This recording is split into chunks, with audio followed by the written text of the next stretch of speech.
தவறுகள் செய்யறது மனித இயல்பு. அத நாம புரிஞ்சு திருத்திக்கிட்டோம்னா வாழ்க்கையில முன்னேறலாம். ஆனா சில பேரு தங்களுடைய தவறுகளை ஒத்துக்கிடவே மாட்டாங்க.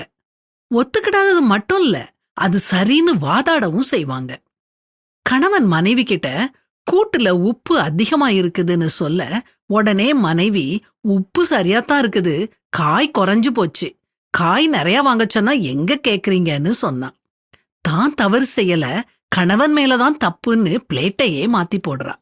இன்னொரு நாள் அதே கணவன் தன்னுடைய மனைவி கிட்ட வெங்காய பஜ்ஜில வெங்காயத்தை தேடித்தான் பார்க்க வேண்டியது இருக்குதுன்னு சொல்ல, அவ இருக்கிறத சாப்பிடுங்க, இனி மைசூர் பாக்குல மைசூரை தேடுவீங்களாக்கும் அப்படின்னு டக்குன்னு பதில் சொன்னான்.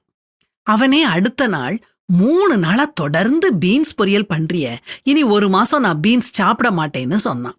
உடனே அவனுடைய மனைவி, தினமும் தான் சாதம் வைக்கிறேன், அதை மட்டும் சாப்பிட தெரியுது இல்லையா, 1 மாசம் சாதம் சாப்பிடாம இருப்பீங்களான்னு கேட்டு அவன் வாய அடைச்சா. இதெல்லாம் நகைச்சுவைக்காக சொல்லப்பட்ட சின்ன விஷயங்கள். ஆனா பாவம் செய்யறவங்களும் தாங்க செஞ்ச பாவங்களை மறைச்சி தங்களை உத்தமர்களா காட்டிக்கிறாங்க. நம்ம எல்லாருமே பாவம் செய்யறோம்.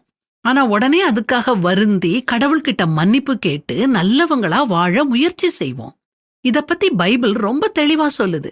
நமக்கு பாவம் இல்லை என்போமானால் நம்மை நாமே வஞ்சிக்கிறவர்களா இருப்போம். சத்தியம் நமக்குள் இராது.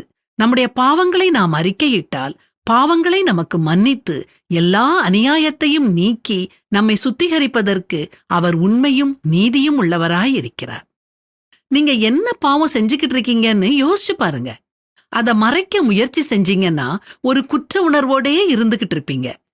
இப்படி வாழும் வாழ்க்கை சந்தோஷமற்ற வாழ்க்கை. உடனே கடவுள்கிட்ட சொல்லி மன்னிப்பை பெற்றுக்கோங்க. அவர் நம்மளை சுத்தப்படுத்துவாரு, சந்தோஷத்தோடையும் சமாதானத்தோடையும் வாழ வைப்பாரு.